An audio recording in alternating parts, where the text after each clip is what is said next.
വിഭാഗീയത ക്ഷീണമുണ്ടാക്കി, എനിക്കല്ല പാർട്ടിക്ക്. വാക്കുകൾ സഖാവ് എം.എ. ബേബിയുടേതാണ്. കഴിഞ്ഞ ദിവസം അച്ചടി മാധ്യമത്തിൽ മാതൃഭൂമിയിൽ വന്ന ഒരു അഭിമുഖത്തിലാണ് ഇദ്ദേഹം ഇത് പറയുന്നത്. സീതാറാം യെച്ചൂരിയെക്കുറിച്ചുള്ള ഒരു ചോദ്യത്തിനാണ് മറുപടി പറയവേ വരികൾക്കിടയിൽ അദ്ദേഹം ഇങ്ങനെ പറഞ്ഞത്. ഇത് ആരെ ഉദ്ദേശിച്ചാണ് ശരിക്കും എം.എ. ബേബി ഇങ്ങനെ പറഞ്ഞത്? അത് പറയേണ്ട കാര്യമില്ലല്ലോ. ചത്തത് കീചകനെങ്കിൽ കൊന്നത് ഭീമൻ തന്നെ. അത് നിശബ്ദമായിട്ട് തന്നെ ഏവർക്കും മനസ്സിലാക്കിയെടുക്കാൻ കഴിയുമെന്നുള്ളതാണ്. എം.എ. ബേബിക്ക് അതൃപ്തനാണെന്ന് എനിക്ക് തോന്നുന്നു. അതുകൊണ്ടായിരിക്കും ഇത്രയെങ്കിലും പറഞ്ഞത്. കാരണം ഈ 15 വർഷം പാർട്ടി സെക്രട്ടറി, പിന്നെ അത് കഴിഞ്ഞ് 10 വർഷം ആകുന്നു മുഖ്യമന്ത്രി. അപ്പോൾ 15ഉം 10ഉം 25 വർഷം, 4 നൂറ്റാണ്ടായി മുഖ്യമന്ത്രി സ്ഥാനത്തിരിക്കുമ്പോഴും പാർട്ടി തൻ്റെ കാൽ കീഴിൽ തന്നെ. അപ്പോൾ 4 നൂറ്റാണ്ട് ഇതുപോലെ ആർക്ക് കിട്ടിയിട്ടുണ്ട്? ഇനി ഒരു ഭരണം കൂടെ വന്നാൽ ആ ഭരണം ആരും പ്രതീക്ഷിക്കുന്നില്ല, ആർക്കും ഉണ്ടാകരുത് എന്നാണ് പലരും പാർട്ടിക്കാരുടെ പ്രാർത്ഥന തന്നെ. പാർട്ടിയിൽ അടക്കം പറച്ചിൽ ഒരുപാടുണ്ടല്ലോ. അയ്യോ ഇനിയും വരരുത് എന്ന് പറയുന്നുണ്ട്. അത്തരത്തിലാണ് സംസാരം ഉണ്ടാകുന്നത്. അല്ല, അത് മനസ്സിലാക്കിയിട്ടാണോ ബേബി ഇത് പറയുന്നത്? അന്നു പിന്നെ പ്രവർത്തകരുടെയും തൊട്ട് താഴെയുള്ള സഖാക്കന്മാരുടെ അഭിപ്രായം മനസ്സിലാക്കിക്കൊണ്ട് തന്നെയാണ്.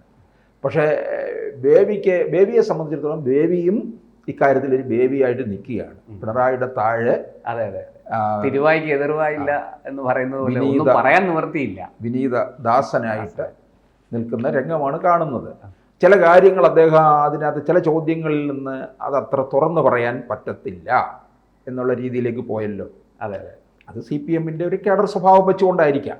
കോൺഗ്രസ്സുകാരായിരുന്നെങ്കിൽ ഇപ്പം മുഴുവൻ പറഞ്ഞേനെ, അതിനകത്ത് കാര്യത്തിൽ ഒരു തടസ്സമില്ല, അതിനകത്ത് കടന്നതെന്ന് പറഞ്ഞേനെ, പിന്നെ കുറെ അല്ലാതെയും കൂടെ ചേർത്ത് പറഞ്ഞു, കയ്യിൽ നിന്ന് വിട്ട് പറഞ്ഞു. CPM-ന് അതില്ലാത്തത് കൊണ്ടാണ്. പക്ഷെ നമ്മൾ പിന്നെ ഒന്ന് ആലോചിക്കേണ്ടത് ഇത്രയും ഇതിൽ പോയത് എന്തുകൊണ്ടാണ്? ഈ വിഭാഗീയത ഉണ്ടാക്കിയത് തന്നെ നമ്മൾ തുടക്കത്തിൽ പറഞ്ഞതുപോലെ ആര് എന്നുള്ള ചോദ്യമാണ് അല്ലേ? അങ്ങനെ ഉണ്ടാക്കിയത് എന്തിനു വേണ്ടി? വിഭാഗീയത ഒരുപക്ഷെ എല്ലാ പാർട്ടിയിലും ഉണ്ടാകും. അല്ല, പണ്ടൊക്കെ സാർ ഈ CPM-ൽ വിഭാഗീയത എന്ന് പറഞ്ഞാൽ ഒരു വ്യക്തിയും പാർട്ടിയിലെ ഏതെങ്കിലും ഒരു പോഷക സംഘടനയുമായിട്ടായിരിക്കും. ഉദാഹരണത്തിന് പണ്ട് VS ഗ്രൂപ്പും CITU ഗ്രൂപ്പും ഉണ്ടായിരുന്നു. ഈ VS-ഉം CITU-യും തമ്മിൽ നിരന്തരം ഏറ്റുമുട്ടിയിരുന്നതായിട്ട് നമുക്കറിയാം. അതുപോലെ നയനാർ ഗ്രൂപ്പ് ഉണ്ടായിരുന്നു. നയനാർ ഗ്രൂപ്പിന് പാലം വലിക്കാൻ ഇതുപോലെ പല പോഷക സംഘടനകളും ശ്രമിച്ചതായിട്ട് CPM-നുള്ളിൽ തന്നെ നമുക്കറിയാം. പക്ഷേ നേരിട്ട് 2 വ്യക്തികൾ ഏറ്റുമുട്ടുന്നത് സഖാവ് പിണറായി വിജയൻ പാർട്ടി സെക്രട്ടറി ആയതിനു ശേഷമാണ്. ഒരു വശത്ത് അദ്ദേഹവും മറുവശത്ത് VS-ഉമായിട്ടൊരു പുതിയ പോർമുഖം തുറക്കുകയായിരുന്നു പാർട്ടി. അത് VS ഇപ്പോൾ മെയിൻ സ്ട്രീമിലില്ല, അദ്ദേഹം പിൻവാങ്ങി രോഗഗ്രസ്തനായിട്ട് ഇപ്പോൾ ആശുപത്രി കിടക്കയിൽ അങ്ങോട്ടോ ഇങ്ങോട്ടോ എന്ന് പറഞ്ഞ് കഴിയുകയാണ്. പക്ഷെ ഇപ്പോഴും ആ ഒരു സാഹചര്യത്തിൽ പിണറായിക്ക് ഇപ്പോൾ എതിരാളികളൊന്നുമില്ല. പക്ഷെ അപ്പോഴും ബേബി വരികൾക്കിടയിൽ വായിക്കാൻ വേണ്ടി തിരികെ കയറ്റിയിരിക്കുകയാണ്, വിഭാഗീയത ക്ഷീണമുണ്ടാക്കി, എനിക്കല്ല പാർട്ടിക്ക്. അങ്ങനെ പറയുമ്പോൾ അത് ആരെയോ കൃത്യമായി ലക്ഷ്യം വെച്ച് തന്നെയല്ലേ പറയുന്നത് എന്ന് തോന്നുന്നു. കാരണമുണ്ട്. ഈ പറഞ്ഞതുപോലെ, അങ്ങ് നേരത്തെ പറഞ്ഞതുപോലെ ബേബി ഇപ്പോഴും ഒരു ബേബിയായി തുടരുകയാണ്. അദ്ദേഹം പാർട്ടിയുടെ ഈ SFIയുടെ അഖിലേന്ത്യാ പ്രസിഡന്റ് ആയിരിക്കുമ്പോൾ സീതാറാം യെച്ചൂരി അന്ന് ജോയിൻറ്റ് സെക്രട്ടറിയാണ് SFIയുടെ. ആ സീതാറാം യെച്ചൂരി ഇങ്ങനെ കയറി പോകുന്നത് ബേബിക്ക് നോക്കി നിൽക്കേണ്ടി വന്നു. സീതാറാം യെച്ചൂരി പോളിറ്റ് ബ്യൂറോയിലെത്തി അഖിലേന്ത്യാ ജനറൽ സെക്രട്ടറിയായി.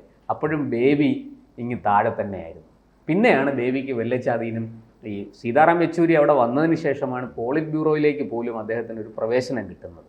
അതിനു മുമ്പ് നടന്നതൊക്കെ നമുക്കറിയാം. കുണ്ടറ നിന്ന് MLA ആയിട്ട് ജയിച്ച ബേബി കൊല്ലത്ത് മത്സരം വന്നപ്പോൾ, ലോക്സഭയിലേക്ക് മത്സരം വന്നപ്പോൾ 8 നിലയിൽ പൊട്ടി. അതും പ്രേമേന്ദ്രനെ പോലെ ഒരാളിനോട് പൊട്ടി തോറ്റു എന്ന് പറയുന്നത് ഭയങ്കര നാണക്കേടാണ്. പാർട്ടിയുടെ ശക്തി ദുർഗത്തിൽ അതിൻ്റെ ഒരു അമർഷമൊക്കെ ഉണ്ട്. അതിൻ്റെ അമർഷം ബേബിക്കുണ്ട്. അതാണോ പിണറായി വിജയനോട് ഇപ്പോൾ തീർക്കുന്നത്? ആ അമർഷവുമുണ്ട്. പിന്നെ പാർട്ടിയെ മുഴുവൻ തൻ്റെ കാൽ കീഴിലേക്ക് കൊണ്ടുപോയതിനും അമർഷവുമുണ്ട്. ഈ പ്രശാന്ത് ഓർക്കുന്നുണ്ടോ, വിജയൻ മാഷ് മരിച്ചിട്ട് എത്ര വർഷമായെന്ന് എനിക്ക് കൃത്യ ഓർമ്മ. വിജയൻ മാഷ് മരിച്ചത് എൻ്റെ ഓർമ്മ ശരിയാണ് 2007-ലാണ്. കാരണം ഞാൻ കൊച്ചി ജന്മഭൂമിയിൽ ജോയിൻ ചെയ്ത് 2007 സെപ്റ്റംബർ മാസത്തിലാണ്. ഒക്ടോബറിലോ നവംബറിലോ ആണ് അദ്ദേഹം മരിക്കുന്നത്. എൻ്റെ ഓർമ്മ ശരിയാണെങ്കിൽ അദ്ദേഹം തൃശ്ശൂർ പ്രസ് ക്ലബ്ബിൽ ഒരു പത്രസമ്മേളനം നടത്താൻ വരികയും ആ പത്രസമ്മേളനം ആരംഭിക്കുന്നതിന് മുമ്പ് അദ്ദേഹം അവിടെ വെച്ച് കുഴഞ്ഞു വീണ് മരിക്കുക. ആ വേദിയിൽ ഇരുന്നുകൊണ്ട് തന്നെ അദ്ദേഹം മരിക്കുകയും ചെയ്തു. നമ്മുടെ ഇദ്ദേഹവും ഉണ്ടായിരുന്നു, പാടം സുധീഷ് മാഷ് കൂടെ ഉണ്ടായിരുന്നു. അപ്പോഴേ ഏതാണ്ട് ഒരു 10-18 വർഷമാകുന്നു വിജയൻ മാഷ് പറഞ്ഞ കാര്യമുണ്ട്. അതായത് ഈ പ്രസ്ഥാനത്തിൻ്റെ കാൽ ചുവട്ടിൽ നിന്ന് മണ്ണൊലിച്ചു പൊയ്ക്കൊണ്ടിരിക്കുകയാണ്, ഇതുവരെ അറിയുന്നില്ല എന്ന് പറഞ്ഞത് ഞാൻ ഇപ്പോഴും ഓർക്കുന്നുണ്ട്. അന്ന് വിജയൻ മാഷിനെ പിണറായി വിജയൻ എന്തെല്ലാമാണ് പറഞ്ഞത്? അവരുടെയൊക്കെ അധ്യാപക ഗുരുതുല്യനായിട്ട് നിൽക്കുന്ന ഒരാളാണ്. അവസാനം വിജയൻ മാഷ് മരിച്ചപ്പോൾ എന്താ അനുശോചനം? മികച്ച ഒരു അധ്യാപകനായിരുന്നു എന്ന് മാത്രമാണ് പറഞ്ഞത്. ഒരു മികച്ച സഖാവായിരുന്നു എന്ന് പറയത്തില്ല. അപ്പോൾ വിജയൻ മാഷ് പറഞ്ഞ കാര്യം വളരെ കൃത്യമായിട്ട് വന്നിരിക്കുകയാണ്. പാർട്ടിയിലുള്ളവർ പോലും ഒലിച്ചു പോയിക്കൊണ്ടിരിക്കുകയല്ലേ. അതെ, അവർക്കിതിനകത്തുള്ള വിശ്വാസ്യത നഷ്ടപ്പെട്ടിട്ടില്ലേ? ഇപ്പോൾ BJPയോട് കൂടുതൽ അനുഭാവം പുലർത്തി നിൽക്കുന്ന അവരൊക്കെ അവരുടെ ഒരു പൂർവിക പാർട്ടി ഏതാണെന്ന് അന്വേഷിച്ച് നോക്കുക. CPM ആണ്. കോൺഗ്രസിൽ നിന്ന് പിന്നെ ഉള്ളൂ. അതെ. ഞാനും പറയാം, ഞാൻ SFI മുദ്രാവാക്യം വിളിച്ചവനാണ് MG കോളേജിൽ. എനിക്കിപ്പോൾ BJPയുടെ ഒരു ആഭിമുഖ്യമുണ്ട്, നരേന്ദ്രമോദിയുടെ ഒരു ആഭിമുഖ്യമുണ്ട്. എന്തുകൊണ്ട്? അപ്പം ഇങ്ങനെ ഇതുപോലെ ഞാൻ പലരോട് സംസാരിച്ചപ്പോഴും അവരൊക്കെ ഇത്തരത്തിൽ ആഭിമുഖ്യം, BJPയിലോട്ട് ഇറങ്ങി പ്രവർത്തിക്കുകയൊന്നുമല്ല, തെരഞ്ഞെടുപ്പ് വരുമ്പോൾ ആ ഒരു ഭാഗത്തേക്ക് തന്നെ ചാഞ്ഞു നിൽക്കും. ഇന്ത്യ ഭരിക്കേണ്ടത് BJP ആണ് എന്നവർ. അത് സാർ ഒരു സ്വാഭാവികമായി ഏതൊരു പൗരനും തോന്നുന്ന കാര്യമാണ്. ഇന്നത്തെ നമ്മുടെ രാഷ്ട്രീയ സാഹചര്യം അതാണ് രാജ്യത്തെ. അതുകൊണ്ടാണ് അത് ആരെയും കുറ്റപ്പെടുത്താൻ പറ്റില്ല. നിങ്ങൾ BJP ആയി എന്ന് പറഞ്ഞ് ഇപ്പൊ ഇവിടെ കേരളത്തിൽ BJP ആകുന്നത് എന്തോ സംഖ്യയാകുന്നത് എന്തോ ഒരു വലിയ ചെയ്ത മാതിരിയാണ് കാണുന്നത്. കാവി കൊടുത്താലും ശബരിമലയ്ക്ക് പോയാലും സംഖ്യയാകുക. സാധാരണ ചോപ്പ് കണ്ടാൽ കാളയ്ക്ക് ഹാലിളകും എന്ന് നമ്മൾ പറയാറുണ്ട്. ഇവിടെ ഇപ്പോൾ കാവി കണ്ടാൽ CPMന് ഹാലിളകും എന്നൊരവസ്ഥയാണ്.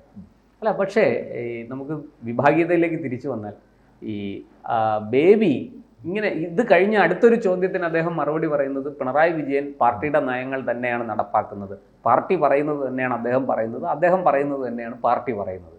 ഇവിടെ ഒരു ചോദ്യം, ഈ പിണറായി മാത്രമേ പറയുന്നുള്ളൂ എന്നാണ് ബേബി ഉദ്ദേശിച്ചത് എന്നാണോ? പണ്ട് EMS ഉണ്ടായിരുന്നപ്പോഴേ അഭിപ്രായമല്ല അവർക്ക് പറയാം, പക്ഷേ എല്ലാം ഒന്ന് തീരുമാനം വരുന്നത് കത്തിക്കേറി വിവാദത്തിലേക്ക് പോകുമ്പോൾ EMS ഒരു വാക്ക് പറയും, അവിടെ വെച്ചതൊക്കെ തീരും. അവസാന വാക്ക് EMS ആണ്. അത് വളരെ ബൗദ്ധികമായിട്ടുള്ള രീതിയിൽ. ഇപ്പോൾ ഉള്ളിനും കേടില്ലാത്ത രീതിയിൽ ഇപ്പോൾ ആരെങ്കിലും എന്തെങ്കിലും പറയുന്നുണ്ടോ? എല്ലാവരും പഞ്ചപുച്ഛമടക്കിയല്ലേ നിൽക്കുന്നത്. പറയുന്നതും ചെയ്യുന്നതും എല്ലാം പിണറായി തന്നെ. പിണറായിയുടെ ഇംഗിതങ്ങളും പിണറായിയുടെ ഇച്ഛയും മാത്രമേ നടക്കൂ. എന്നിട്ട് പിണറായി പക്ഷം പറഞ്ഞു നടക്കുന്ന എന്താണ്? VSനെ പോലുള്ളവരാണ് വിഭാഗീയത ഉണ്ടാക്കിയത് എന്നുള്ള രീതിയിൽ പറയുന്നുണ്ട്. VS പോരാടിയത് മുഴുവൻ VSന്റെ പിന്നിലാണ് ജനങ്ങൾ മുഴുവൻ അണിനിരന്നിട്ടുള്ളത്. പിന്നെ എത്രയോ പേര് VSന്റെ ആൾക്കാരെ മുഴുവൻ എന്ത് ചെയ്തു? പിണറായി പർച്ചേസ് ചെയ്തു. അവരെ എല്ലാം ഓരോരോ സ്ഥാനമാനങ്ങളിൽ ഇരുത്തി. അങ്ങനെ സ്ഥാനമാനങ്ങൾക്കൊന്നും വഴങ്ങാതെയും ഇരുത്താതെയിട്ടുള്ള ചിലരൊക്കെ ഉണ്ട്. ഇപ്പൊ PK ഗുരുദാസനെ പോലുള്ളവർ, അവരൊക്കെ അപ്രസക്തരായി PK ഗുരുദാസന് ചരിത്രത്താളുകളിലേക്ക് ഒതുങ്ങി. ഒരു പാർട്ടി പിന്നെ ഒരു വീട് വെച്ച് PK ഗുരുദാസൻ ഇരുന്ന വകുപ്പ് എക്സൈസ് വകുപ്പാണ്. വേറെ വല്ലവരും ആണെന്നുണ്ടെങ്കിൽ കേരളം വാങ്ങാനുള്ള പണം. അപ്പൊ അങ്ങനെയുള്ളിടത്താണ് ഇവർ. അതുപോലെ മറ്റു പലരും ഉണ്ട്. പിന്നെ VS പക്ഷക്കാരെ എത്രയോ പേരെ പ്രശാന്ത് പറഞ്ഞ പോലെ പർച്ചേസ് ചെയ്തു.